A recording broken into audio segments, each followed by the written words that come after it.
Bismillahirrahmanirrahim. Assalamualaikum warahmatullahi wabarakatuh.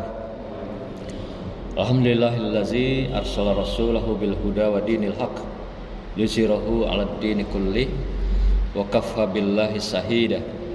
Asyhadu an la ilaha illallah wahdahu la syarikalah wa asyhadu anna Muhammadan abduhu wa rasuluh la nabiyya ba'da. Allahumma shalli wa sallim ala sayyidina Muhammad wa ala alihi wa sahbihi ajma'in, amma ba'du. Yang saya muliakan para ustadz, ustazah, para santri-santriah, hadirin jamaah yang berbahagia. Kembali kita melanjutkan tadabbur kita pada kesempatan berbahagia ini, yaitu surah An-Nisa ayat 51. Ayat ini berbunyi, A'udzubillahi minasyaitonirrajim. Bismillahirrahmanirrahim.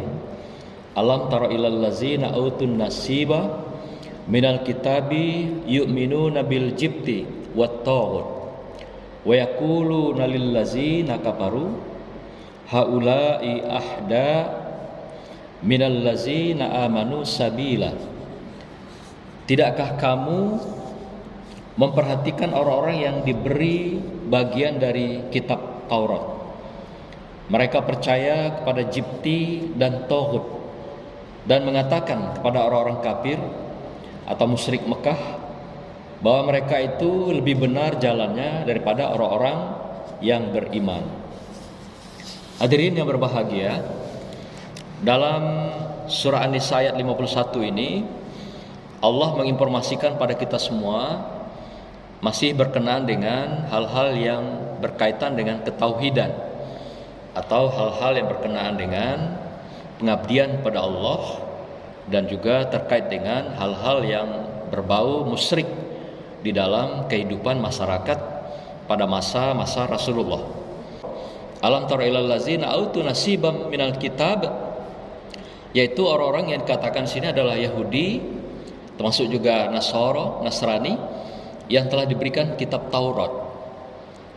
Nah, yang diberikan di sini maksudnya mereka ini adalah orang-orang yang sudah ahlul kitab, yang paham dengan kitab-kitab Taurat. Taurat itu artinya juga adalah Al-Quran, karena Al-Quran adalah kompilasi kumpulan dari semua kitab tadi, mulai dari Zabur, Taurat, Injil, semua ada di dalam Al-Quran. Nah, Allah katakan sini salah satunya adalah mereka yang penganut daripada Islam dan pemegang kitab Taurat pada masa Nabi Musa, berarti yaitu Yahudi dan Nasrani.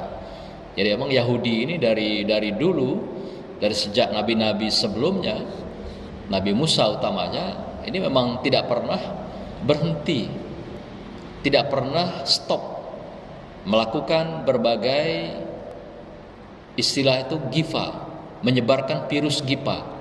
Gifa itu apa? Gosip, intrik, fitnah, dan adu domba. Nah, itu virusnya itu yang mereka sebarkan mulai dari dulu sampai hari ini, sampai di zaman kehidupan kita sekarang. Nah, mereka ini begitu halnya. Jadi ayat ini turun diawali oleh adanya kelompok Yahudi yang dipimpin oleh Ka'ab bin Ashraf ingin menyerang kaum muslimin di Mekah yang saat itu sedang berlangsung, yaitu pelaksanaan ibadah haji. Nah, ketika ini kelompok Ka'ab dan kawan-kawan berkumpul dengan membuat sebuah kekuatan tentara akan menyerang masyarakat muslim mukmin yang sedang melaksanakan ibadah haji ini. Kemudian mereka datang ke Mekah di sekitar kawasan Ka'bah. Lalu mereka ketemu dengan kelompok musyrik dan juga kelompok-kelompok kafir dari kalangan Quraisy, yang juga sebenarnya adalah menolak kehadiran agama Islam dan ajaran Rasulullah SAW, Al-Quran. Nah, ketika terjadi pertemuan antara kedua mereka ini, terjadilah dialog. Lalu kelompok Ka'ab ini yang dari Yahudi ini mengatakan pada kelompok kafir Quraisy ini, wahai kafir Quraisy, sikap ente itu sudah benar, sikap ente itu sudah bagus. Ngapain kok mau ngikuti kaum muslimin yang sibuk-sibuk melakukan haji? Kemudian dari kalangan kaum muslim yang ada di Mekah menjamu para tamu-tamu hajinya itu. Tamu-tamu yang datang ke Mekah melaksanakan haji, ngasih makan, ngasih minum, dan melayani tamu-tamu Allah itu dengan baik. Dan begitu bersilaturahim, bersahabat, bersaudara. Itu dilayani oleh kaum muslimin di Mekah ketika umat Islam di sekitarnya melaksanakan haji.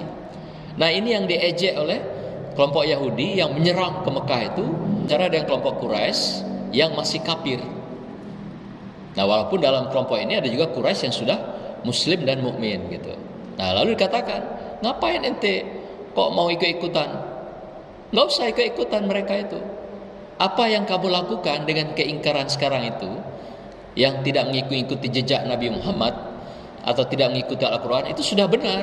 Seperti kami, kata si Ka'ab, kami menyembah jibti dan taghut. Itu yang diajarkan oleh nenek moyang kami. Bukan ajaran Taurat sebenarnya, tapi itu yang diajarkan oleh nenek moyang kami. Nenek moyangnya yang mengajarin itu. Jadi dikatakan jibti. Jibti itu apa? Berhala-berhala. Yang mulai dikisahkan beberapa waktu yang lalu, diceritakan oleh Ustaz Nasir, mulai dari zaman Ibrahim, ya, Raja Namrud, yang mana waktu itu berhala-berhala sampai ribuan buah dihancurkan semua oleh Ibrahim, ditinggalkan satu, yaitu berhala yang besar, jibtinya. Lalu kapaknya ditaruh di leher si jibti itu, di leher berhala itu. Lalu ngamuklah si Namrud. Siapa yang menghancurkan berhala-berhala ini? Dia bertanya kepada semua masyarakatnya. Kemudian tanya kepada Ibrahim. Lah, tanyalah dengan si jibti yang gede itu, yang besar itu, yang ada kapak di lehernya itu. Jangan tanya sama dia. Apakah dia enggak yang menghancurkan berhala-berhala yang sekian banyak ribuan itu? Nah, mendengar itu, ngamuklah si Namrud kepada Ibrahim. Maka dibakarlah si Ibrahim dengan api unggun itu. Nah, tapi kan diselamatkan oleh Allah Subhanahu wa taala. Nah, ini turunannya begitu, turun lagi sampai ke Musa, ya. Kemudian lagi dari Musa terus ke Ibrahim, sesudahnya beberapa kali ini terjadi di dalam perjalanan sejarah para nabi dan rasul. Nah, karena itu jibti itu adalah berhala. Jadi Yahudi ini, di kalangan Yahudi dan Nasoro yang penganut Taurat ini, sebenarnya mereka penyembah Allah kalau bagi yang bertauhid. Tapi kalau mereka ngikuti nenek moyangnya, yaitu jibti dan taghut. Jibti itu berhala, taghut itu adalah setan-setan, jin-jin, tukang-tukang sihir manusia, intinya menyembah selain Allah. Macam-macam kan, ada yang menyembah matahari, nanti yang kita lihat dalam sejarah, ada nyembah bulan, ada nyembahnya lautan, ada nyembah api, macam-macam. Jadi kalau kita ikuti sejarah-sejarah Tuhan di dunia, itu ribuan, Pak. Macam-macam. Ada yang nyembah pohon. Jadi bagi mereka siapa saja kekuatan yang memberikan sesuatu keuntungan bagi mereka, seakan begitu, itulah yang disembah gitu. Kalau pohon ini diberikan keberuntungan oleh kepada mereka, pohon itu disembah.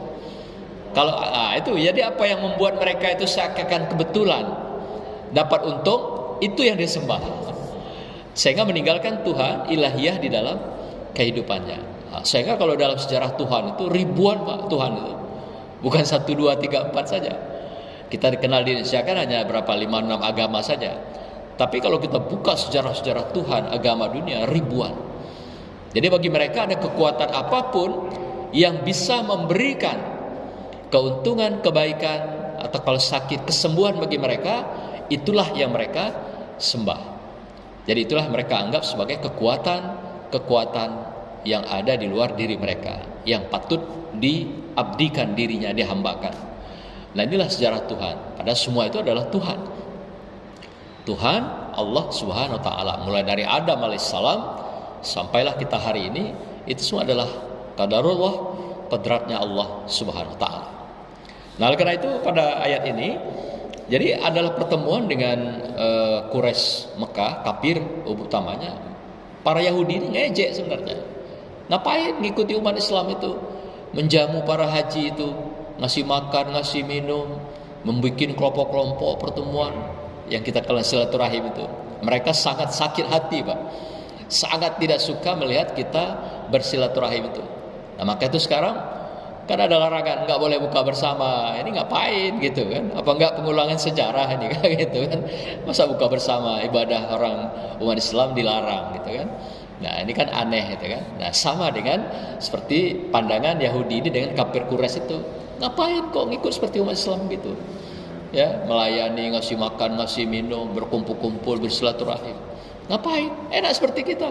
Nggak ada beban, nggak ada apa-apa. Nah, kayak kami nyembah jibti dan togut. Selesai urusan, dan itulah yang ditinggalkan oleh nenek moyang kami. Nah, kemudian dari lanjut ayat ini dikatakan yu'minuna bil jibti wat taghut. Jadi mereka turunan dari nenek moyangnya itu adalah menyembah jibti dan taghut. Ini persoalannya adalah syirik ya, musyrik. Di samping kalau yang di Quraisy tadi adalah kafirunnya, ingkar.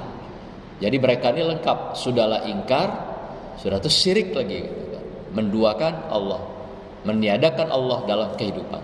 Nah, ini yang mereka sembah, jibti dan taghut. Kemudian mereka mengatakan pada kaum kafir Quraisy Mekah ini, wa yaquluna lil ladzina kafaru haula'i ahda. Kata mereka, kata Yahudi ini kepada kafir Quraisy, ya enak seperti kami ini, dan apa yang kami lakukan dan apa yang kamu sudah tetapkan, yang kamu pilih sebagai sikap seperti hari ini, itu adalah sikap yang sudah benar. Kata dia begitu. Nah, daripada minal ladzina amanu sabila, daripada orang-orang yang beriman itu dengan Al-Quran dan Nabi Muhammad itu, ngapain repot-repot begitu? Jadi apa yang kamu kerjakan sekarang dengan tidak mengikuti Muhammad, kemudian tidak ikut-ikutan latah haji dan melayani orang-orang tamu-tamu itu, dan juga tidak nyembah Tuhannya Muhammad, itu sudah benar, sudah bagus, sudah sama dengan kami. Kira-kira begitu bahasanya. Jadi sudah betul apa yang kamu lakukan itu. Nah, disinilah Allah ingatkan bahwasanya Yahudi dan Nasara itu tidak akan pernah berhenti, Pak, sampai kiamat. Lalu pernah ditanya oleh Rasulullah, ya Rasulullah, apakah Yahudi dan Nasara itu ngerti gak dengan Al-Quran? Sangat ngerti. Bagaimana ngertinya mereka itu dengan Al-Quran? Seperti orang tua atau bapaknya dengan anaknya. Jadi anak yang baby, dia tahu di mana tai lalat anak itu letaknya. Sampai begitu. Artinya Al-Quran itu dia sangat paham, Pak. Bukan dia buta, bukan dia tidak paham. Dia sangat ngerti Al-Quran itu. Tapi persoalan dia tidak mau beriman dengan Al-Quran, beriman dengan Rasulullah, dan beriman dengan Allah Subhanahu wa taala. Mereka tetap beriman dengan apa yang diturunkan oleh nenek moyangnya gitu. Menyembah apa? Jibti dan taghut itu. Ini dilakukan gitu. Nah, maka itu dalam surah Al-Baqarah, pembahasan kita yang lalu pernah kita bahas. Apa yang dikatakan Allah pada kita tentang Yahudi dan Nasara ini? Allah katakan, "Walan tardo ankal yahudu walan nasara hatta tattabi'a millatahum." Orang-orang Yahudi dan Nasrani tidak akan pernah senang kepadamu hingga kamu mengikuti agama mereka. Itu maunya mereka. Ikut apa yang mereka lakukan dengan nenek moyangnya itu. Nah, katakanlah sesungguhnya, ini lanjutan ayat itu, Qul inna hudallah huwal huda. Katakanlah sesungguhnya petunjuk Allah itulah petunjuk yang benar. Al-Quran inilah yang benar. Mengapa? Karena Al-Quran ini juga isinya adalah Zabur, ya Taurat, ya Injil. Jadi tidak ada keraguan di dalamnya. Hudal linnas wa bayyinatin minal huda wal furqan. Ini adalah petunjuk bagi manusia. Kalau bagi manusia bukan saja umat Islam. Artinya mulai dari manusia dulu sampai hari ini yang namanya manusia, inilah petunjuknya sebenarnya yang diberikan Allah Subhanahu wa taala. Nah, maka itu nanti yang secara spesifik mereka yang berimanlah yang bisa memantapkan hatinya, pikirannya, dan agamanya dengan Al-Quran ini. Walaupun mereka secara kemanusiaan semua menikmati Al-Quran, tapi yang akan mendapatkan hudan, hidayah Allah adalah mereka yang punya cahaya iman di dalam hatinya, yang diberikan oleh Allah Subhanahu wa taala. Nah, oleh karena itu Yahudi dan Nasrani apakah akan berhenti berjuang? Tidak, Pak.